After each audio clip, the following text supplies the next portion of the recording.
یہ جو سامنے نظر آ رہا ہے نا، یہ ہے نظامی مقبرہ، اور اس کے بالکل اپوزٹ، بالکل سامنے وہ جو ہے یہ آئی ایم ناٹ شیور، لیکن یہ ان کا میوزیم ہوگا. جو میں نے اس کے بارے میں پڑھا ہے تو تقریباً اسی طرح ہے کہ یہ ان کا میوزیم ہے اور وہ مقبرہ ہے. تو چلے دیکھتے ہیں، سب سے پہلے مقبرے میں چلے جاتے ہیں. بسم اللہ الرحمن الرحیم. السلام علیکم، میں ہوں سید مصطفیٰ جان اور آپ دیکھ رہے ہیں جان اسٹوڈیو.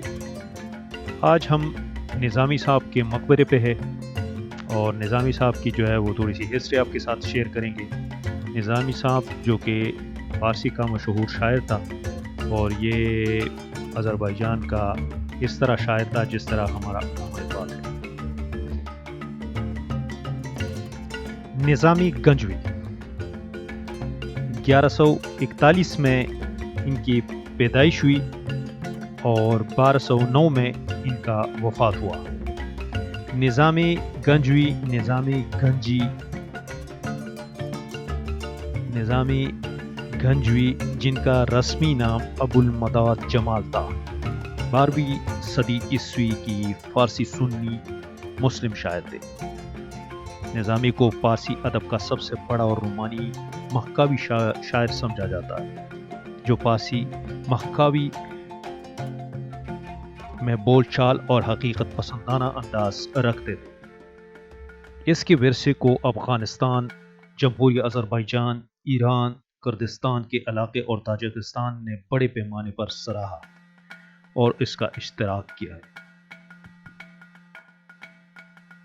نظامی صاحب کی زندگی. ان کا ذاتی نام الیاس تھا اور ان کا منتخب کردہ قلمی نام نظامی تھا، جسے نظامی گنجوی بھی کہا جاتا تھا. وہ ایک گنجا سلجوق سلطنت، اب جمہوریہ آذربائیجان میں ایک شہر میں پیدا ہوا تھا.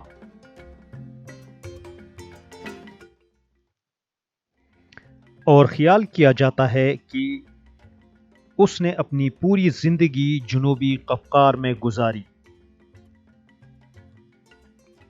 1200 سے لے کے 1271 میں ڈی بلوس کے مطابق گنجا ایک ایسا شہر تھا جس میں اس وقت ایرانی آبادی زیادہ تھی.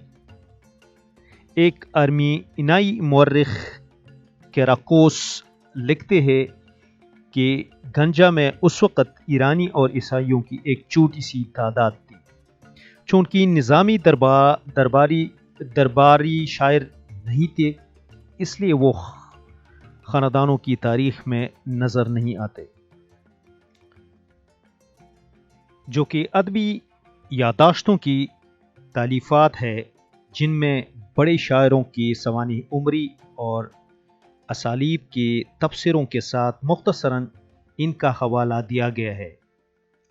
ان تذکروں میں سے زیادہ تر مواد افسانوی قصوں اور سننے والوں پر مبنی ہے.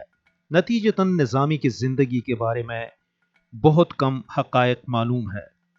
اس کا واحد ذریعہ ان کا اپنا کام ہے، جو کہ ان کی ذاتی زندگی کے بارے میں زیادہ معلومات فراہم کرتی ہے. صاحب بچپن میں یتیم ہو گئے تھے اور ان کی پرورش ان کی ماموں خواجہ عمر نے کی، جنہوں نے ان کی ذمہ داری لے لی اور انہوں نے بہترین تعلیم فراہم کی. اس کی والدہ، جس کا نام رئیسہ تھا، کرد نژاد تھی.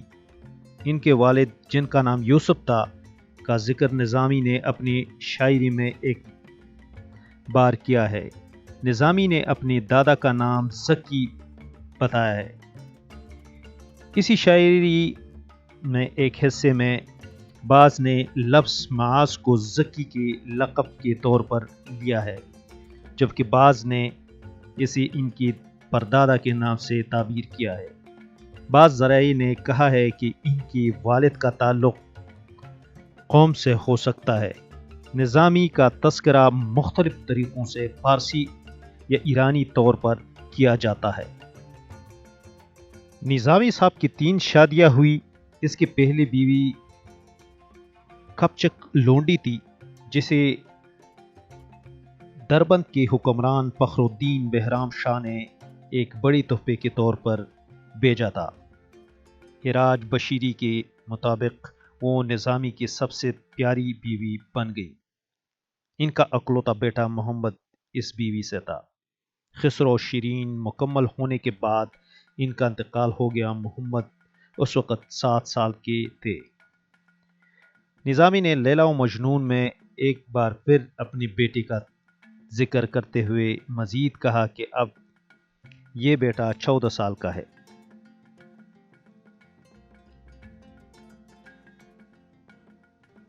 اور میری آنکھوں کا تارا ہے۔ ہفت پیکر یعنی 7 خوبصورتیاں میں اس نے اپنی بیٹی کو مزید ذمہ داری لینے میں بھی ذکر کیا اور نصیحت کی کیونکہ باپ زیادہ کمزور ہوتا جا رہا تھا۔ 20ویں صدی کی آخر میں کچھ جدید مصنفین نے دعویٰ کیا ہے کہ اس بیوی کو آفاق کہا جاتا تھا۔ نظامی کی پہلی بیوی کے لیے یہ نام تجویز کرنے والے پہلے مصنف وحید دستگیری لکھتے ہیں، لیکن سید نفیسی اسی وقت اور ایک حالیہ ماخذ نے نظامی کے کام میں اسی شاعری کی اس تشریح اور اس مفروضی کو چیلنج کیا ہے کہ آفاق اصل نام تھا اس کی بیوی، اور اس شعر میں آفاق کو مناسب نام کی بجائے صرف افق کے معنی میں لیا ہے۔ عجیب بات ہے کہ نظامی کی 2 دیگر بیویاں بھی قبل از وقت انتقال کر گئی۔ ہر ایک کی موت ایک مہکاوی کی تکمیل کے ساتھ موافق تھی، جس نے شاعری کو یہ کہتے پر اکسایا، خدایا ایسا کیوں ہے کہ ہر مثنوی کے لیے مجھے ایک بیوی کی قربانی دینی پڑ رہی ہے۔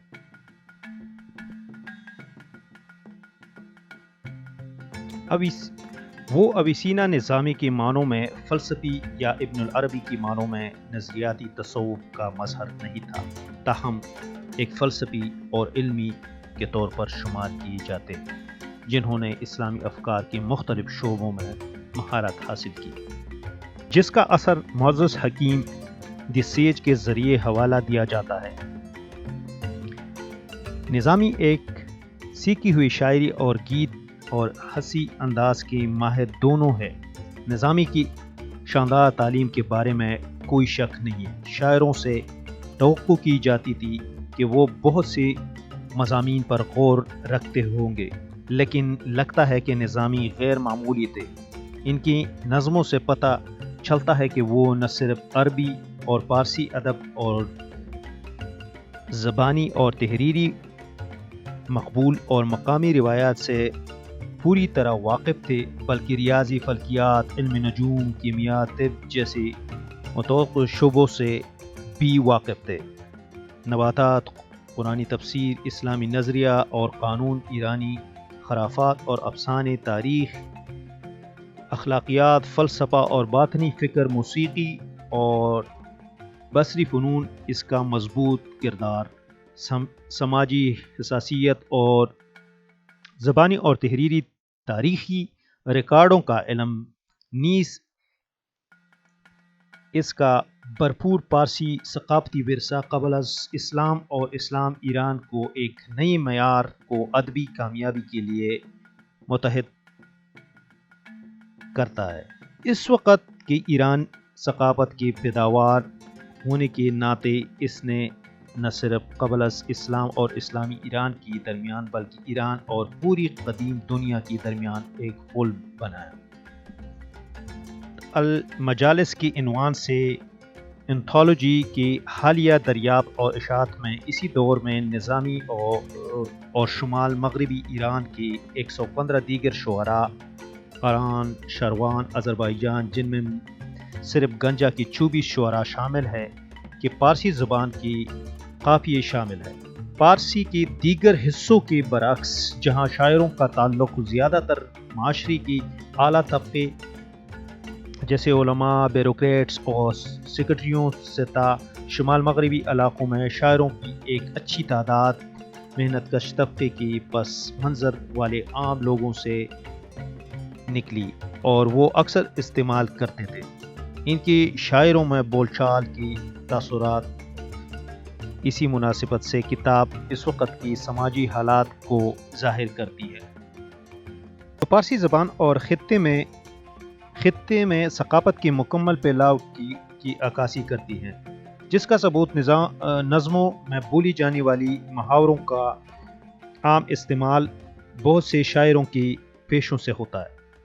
مثال کے طور پر شمال مغربی پہلو زبان کا اثر جو اس علاقے کی بولی جانے والی بولی تھی، اسی انتھولوجی میں شامل نظموں میں واضح طور پر دیکھی جاتی ہے۔ تاہم ایک ہی وقت میں قفقاز کا خطہ نسلی ثقافتوں کا ایک منفرد مرکب تفریق کر رہا تھا۔ خاقانی کے والد نستوری عیسائی تھے۔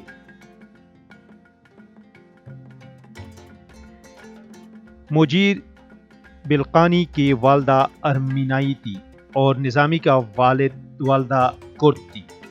ان کی کام کے خطے کی ثقافتی لسانی تنوع کی عکاسی کرتی کہ اہم شاعرانہ تصنیف جس کے لیے وہ سب سے زیادہ مشہور ہے 5 طویل داستانی نظموں کا مجموعہ ہے، جسے خمسہ 5 یا کوئنری یا 5 گنج 5 خزانے کہا جاتا ہے۔ 1163 یا 1176 اسرار خزانہ خسرو شیرین، یہ 1177 یا 1180 اس میں لکھی گئی۔ لیلا و مجنون یہ 1192 میں، اسکندر نامہ یہ 1194 1196 میں لکھی گئی۔ ہفتے پیکر دی 7 بیوٹیز یہ 1197 میں۔ ان نظموں میں سے پہلے مخزن الاثر سنائی متوفی 1131 کی یادگار باغ حق سے متاثر تھی۔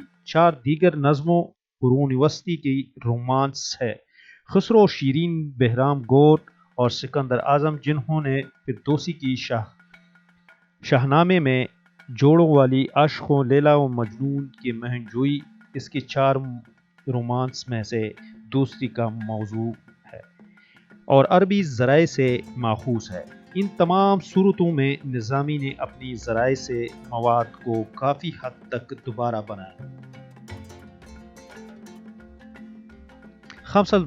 خمسہ بعد کی صدیوں میں فارسی اور مغل دربار میں پینٹ شدہ چھوٹے نقشوں سے تصنیف کردہ شاہانہ مخطوطات کے لیے ایک مقبول موضوع تھا۔ مثالوں میں نظامی کا خمسہ برٹش لائبریری میں شامل کیا ہے، جسے 1590 کی دہائی میں مغل شہنشاہ اکبر کے لیے بنایا گیا تھا۔ ادھر ہر جگہ پہ ملیں گے، وہ دیکھ زمین پہ اتنے پڑے ہوئے، وہ سارے کے سارے خراب ہو رہے ہیں۔